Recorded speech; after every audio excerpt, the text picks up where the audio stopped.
السلام عليكم ورحمة الله وبركاته، أهلا بيكم في قناة مواهب سيارات مع وليد حسين. النهارده فيديو جديد عن تكبير الجنوط. هل تكبير الجنوط يضر العفش في شيء؟ لو أنت أول مرة تتفرج معانا على القناة ما تنساش تعمل لايك واشتراك في القناة. لو حسيت فعلا الفيديو فادك اعمل لنا لايك واشتراك في القناة وتفعل زر الجرس لو أول مرة تشوفنا.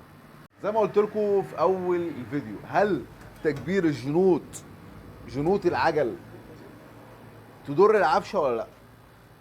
بصوا يا جماعة، علشان السؤال ده بتسألني كتير جدا. انا عايز اغير الجنط عربيتي، انا عايز اغير جنط عربيتي واكبر مقاس الجنط، هل ده هيضر العفشه ولا لا؟ طبعا في على القايم العربيه بيبقى مسموح لك اللي انت ممكن تزود مقاسين. يعني انت مثلا عندك مقاس 13 ممكن تزود 13. لو انت عندك 13 ممكن تزود 14 و15، او مقاس واحد، او مقاس واحد. طبعا مثلا هنتكلم مثلا عن عربيات الفيرنا. العربيات الفيرنا بينزل منها مقاسين، مقاس 13 ومقاس 14. ال 14 ده اللي هو بينزل في الاوتوماتيك، وال 13 اللي هو بينزل في المانوال. في مثلا عربيات بتبقى نازله بجنط عادي، جنط حديد 16، وينزل بجنط سبور 17. كل ده ما يضركش في شيء، اللي يضرك في حاجه واحده بس. لو انا عندي مثلا الجنط بتاعي 13 وعايز اركب عليه 16، او عايز اركب عليه 15، جنط مقاس كبير، والمقاس الكبير ده هيضرك في ايه؟ اللي انت هتعرض الجنط. كل لما الجنط بيكبر كل لما الجنط بيعرض. زي ما انتم شايفين كده، ده جنط مثلا تعديل، جنط تعديل. الجنط بصوا زي ما انتم شايفين العرض بتاعه قد ايه. وبصوا يا جماعه، ده هيضرك في ايه؟ هيضرك اول حاجه، كل ما يكون الجنط عريض كل ما الدركسيون يتقل معاك، كل ما الدركسيون يتقل معاك. يعني معظم الناس اللي بتغير جنوط السبور اللي بتعرض وبتكبر الجنط، المسافه الكاوتش بتقل والجنط بيعلى وبيعرض. فتيجي تكسر الدركسيون شمال او يمين تلاقي الدركسيون معاك. اول حاجه بتيجي تكسر الدركسيون شمال او يمين، الدركسيون معاك ما بيردش الرده كامله وبيبقى تقيل، مش هو ده الدركسيون اللي كان معاك. كل ما بتقل من علو الجنط وعرض الجنط، الدركسيون بيخف معاك، الدركسيون بيخف معاك. ده اول حاجه، اول ضرر ممكن تحس بيه بعد تكبير الجنط. واول ضرر اول لما تطلع بالعربيه على طول، اول حاجه هتحسها اللي هو هتلاقي الدركسيون تقل معاك على طول، الرده بتاعته ما بقتش سريعه، والكسره يمين وشمال ما بقتش سلسه، بقت تقيله، الدركسيون بيتقل معاك على طول.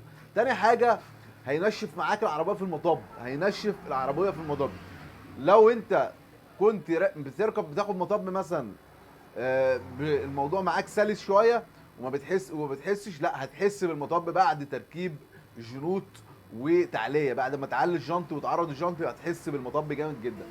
تاني حاجه ممكن يشرخ معاك الكارترات.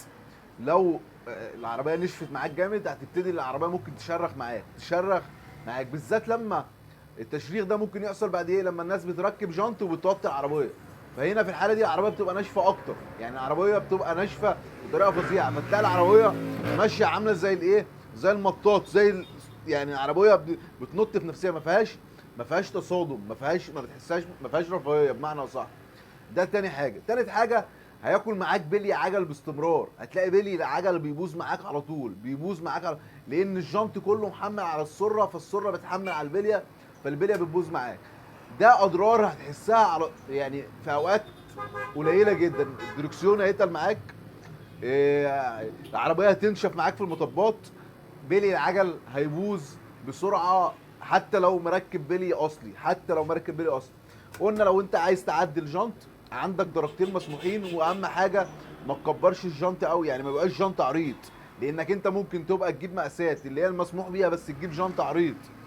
يعني الجنط العريض قلنا هيضرك ومش هيفيدك. هو عباره عن شكل، والشكل هتاخد نتيجته اللي عربيتك ممكن تمنها يقل لو عربيه مثلا لا قدر الله شرخت من الكارترات او الكلام ده.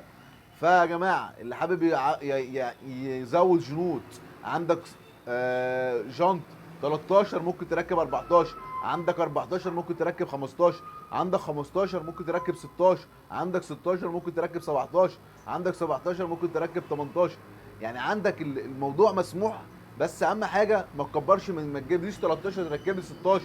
ده هيضرك ضرر كبير، وهتلاقي نفسك جبت طقم جنوط سبور في الوقت اللي احنا فيه. عشان تجيب طقم جنوط سبور وكاوتش تخش لك في 30,000 جنيه، 30 40,000 جنيه، وفي الاخر تلاقي نفسك اتضريت وصرفت فلوسك على الهوا وصرفت فلوس. بالعكس، هو اللي انت خدته كله هو عباره عن شكل، هو عباره عن شكل، اما الاساسيات او رفاهيه مش هتحس بيها نهائيا.